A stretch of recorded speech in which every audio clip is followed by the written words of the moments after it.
మొదటి పాఠం స్వభావ గురించి ఈరోజు మనం తెలుసుకుందాం. ఇక్కడ ఒక చిత్రం ఉన్నది. సోచియే బోలియే. ఈ చిత్రంలో ఎవరెవరు ఉన్నారు, ఏమేమి చేస్తూ ఉన్నారు, వాటి గురించి చెప్పుకుందాం. చిత్రంలో లడక, లड़की, आदमी, औरत, गाय, मुर्गा, सूरज, बैल, घास, कुटीर, ఇంకా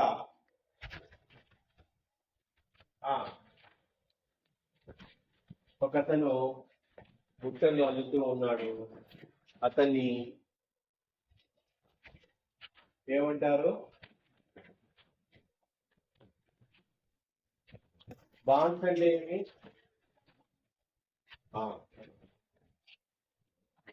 బాన్స్ అంటే వెదురు బొంగు.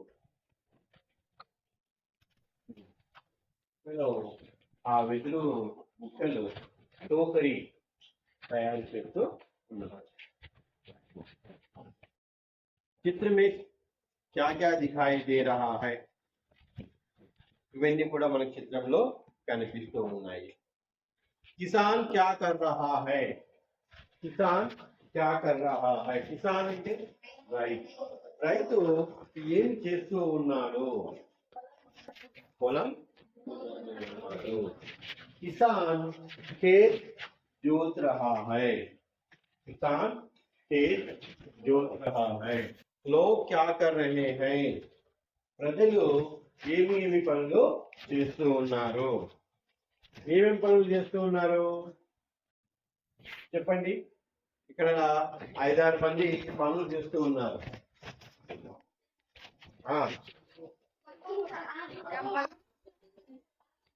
ఒకరు ఆవు గడ్డి పెడుతూ ఉన్నారు, ఒకరు నీళ్ళు ఎత్తుకొస్తున్నారు, ఇంకొకరు పైకి పోతూ ఉన్నారు, ఇంకొకరు ముగ్గు వేస్తూ ఉన్నారు, ఇంకొకరు బుట్టల్లో అల్లుతూ ఉన్నాడు, ఇంకొక ఆమె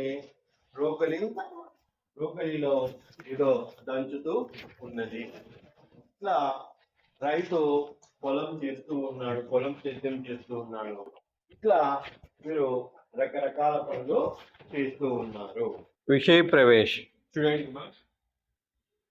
मानव जीवन में प्रकृति का महत्वपूर्ण स्थान है. మానవుని యొక్క జీవితంలో ప్రకృతి కా స్థాన్ అంటే ప్రదేశము. ప్రకృతి యొక్క స్థానము మహత్వపూర్ణ హై, చాలా గొప్పది. ప్రకృతి లేకపోతే మానవుడు బతకగలరా? బతకలేదు. కాబట్టి ప్రకృతి మానవులకు చాలా గొప్పది. మానవ జీవితంలో ప్రకృతి యొక్క స్థానము చాలా గొప్పది. प्रकृति के अनेक रूपों से हमें कोई ना कोई प्रेरणा मिलती है.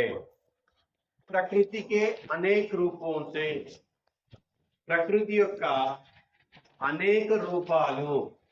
ప్రకృతి అంటే మన చుట్టూ ఉన్నటువంటి అన్ని కూడా ప్రకృతిలో భాగమే. సూర్యుడు, చంద్రుడు, నక్షత్రాలు, తర్వాత చెట్లు, గాలి, ఎండ, నీరు, భూమి, ఇవన్నీ కూడా మన ప్రకృతిలోని కోయి నా కోయి ప్రేరణ మిల్తీ హై.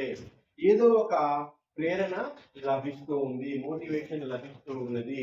ఏమిటి? చెట్ల నుండి ఏమి? పరులకు సహాయం చేయాలి. ప్రేరణ పాకర్ హమ్ అప్నా కార్య ఉత్సాహ కే సాత్ కర్తే హై. ఈ ప్రకృతిలోని అనేక అంశాలతో మనము ప్రేరణ పొంది మన కార్యక్రమాలు ఏవైతే ఉన్నాయో ఆ కార్యక్రమాలను ఉత్సాహముగా, ఉత్సాహం ఆనందం, బాగా ఎంజాయ్గా, బాగా ఉత్సాహముగా మనము कर सकते हैं, చేయగలము. इस कविता में समाज की गतिविधियों को प्रकृति के साथ जोड़कर उनका सुंदर वर्णन किया गया है.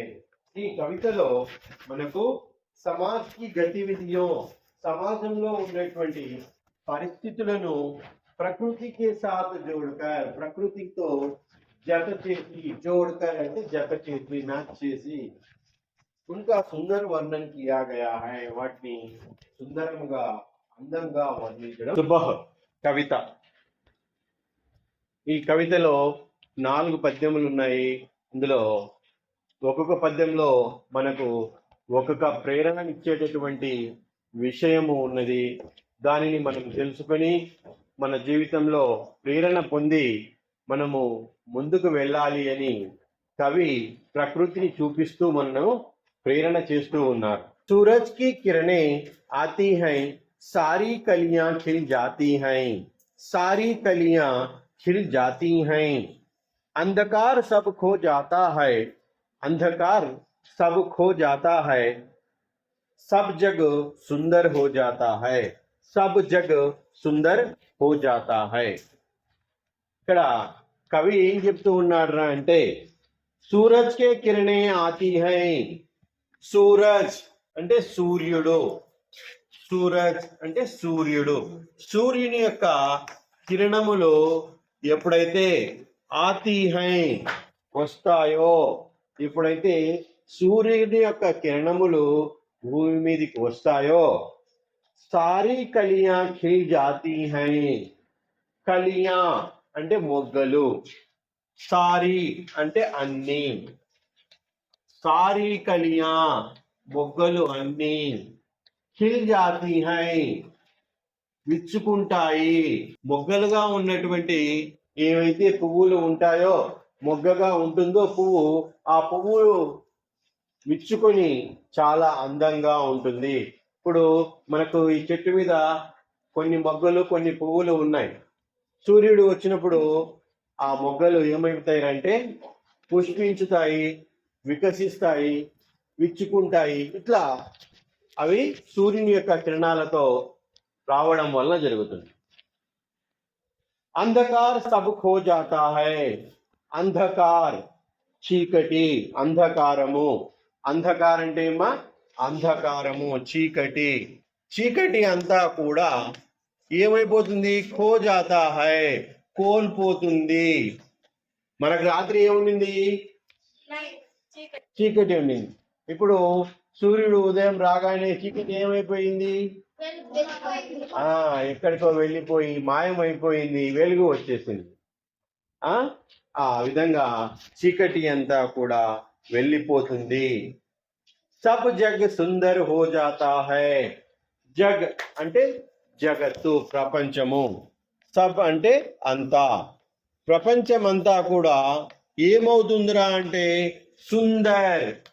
సుందరంగా అయిపోతుంది చీకట్లో మనం చూసినప్పుడు ఈ చెట్ల రంగులు ఈ యొక్క ఆకాశం రంగులు మనకు కనిపిస్తాయా కనిపించవు ఇంత అందంగా కనిపించవు ఇప్పుడు ఇక్కడి నుంచి మనం ఎంత ప్రకృతి కొన్ని కిలోమీటర్ల దూరం వరకు ఈ అందమైన ప్రకృతిని చూడవచ్చు కానీ రాత్రి సమయంలో మనము చూడలేము చీకటిగా ఉంటుంది కాబట్టి అదే ఉదయము ఆ సూర్యుడు వస్తే అంధకారం వెళ్ళిపోతుంది ప్రకృతి యొక్క అందాలను మనము చూడగలము అని కవి ఇక్కడ చెప్తూ ఉన్నారు ఈయన ఏం చెప్తూ ఉన్నారా అంటే అదే విధంగా ఏ విధంగా అయితే చీకటి వెళ్ళిపోయి ఉదయం వచ్చిన తర్వాత ప్రకృతి అందాలను మనం చూడగలమో మన జీవితంలో కూడా చీకటిని త్రోలదీసి చీకటిని పక్కకు పంపించేసి జ్ఞానం అనేటటువంటి వెలుగుతో నింపుకోవాలి జ్ఞానంతో నింపుకోవాలి అని విద్యార్థులను శ్రీ ప్రసాద్ గారు ఈ కవిత ద్వారా చెబుతూ ఉన్నారు రైట్ నెక్స్ట్ పద్యము నెక్స్ట్ క్లాస్లో చెప్పుకుందాంలేండి